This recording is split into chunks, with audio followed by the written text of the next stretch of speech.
মা চিন্তা করো না, তুমি যে ফোনটায় আঙুল রেখেছো ওই ফোনটাই আজ তোমার হবে। স্যার আমার মায়ের জন্য ওই ফোনটা দেন যেটা দরজার সামনে লাগানো আছে, এই নিন টাকা। আরে বোকাচোদা, দেখেই তো বোঝা যায় নালায়েক। 1000 টাকা দিয়ে আইফোন কিনতে এসেছে। এই ম্যানেজার, আজ টাকা নাই বলে কি আমি মানুষ না দেখিস? একদিন আমি এই শোরুমটাই কিনে নিব, সেদিন তোদেরকে দেখেই নিব। আরে যা যা ফকিরনি, কিসের শোরুম কিনবি? পকেটে তো 1 টাকাও নাই। ম্যানেজারের সামনে সাহস দেখালাম, কিন্তু এত টাকা আমি কোথায় পাবো? শুনুন শুনুন, যে 4 হাত আর 2 মাথা পালোয়ানকে হারাতে পারলে তাকে 300 কোটি টাকা পুরস্কার দেওয়া হবে। এখানে কি কোনো বাপের ছেলে আছে যে আমাদের 4 হাত 2 মাথা পালোয়ানকে হারাতে পারবে? আর বুকের পাটা এত বড় যে আমাকে হারাবে? আর আছে এত বড় সাহস? আমি হারাবো এই দানবীয় পালোয়ানকে।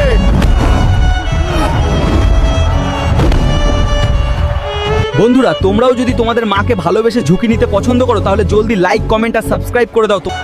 হালকা এই বছর আমাদের কুস্তি প্রতিযোগিতায় বিজয়ী হয়েছে আমাদের হালকা। হালকা এই নাও 100 কোটি টাকা। আজ থেকে এই শোরুমের মালিক আমি। তোদের মতো পাল্টু কর্মচারী আমার দরকার নাই। এখনই এখান থেকে বের হয়ে যা। সরি হালকা, এই নাও মা তোমার আইফোনটা। পাগল ছেলে, এত দামি ফোন আমি কি করব? কই দামি এটা, তোমার চেয়েও মূল্যহীন। তোমার জন্য আমি সবকিছু করতে পারি।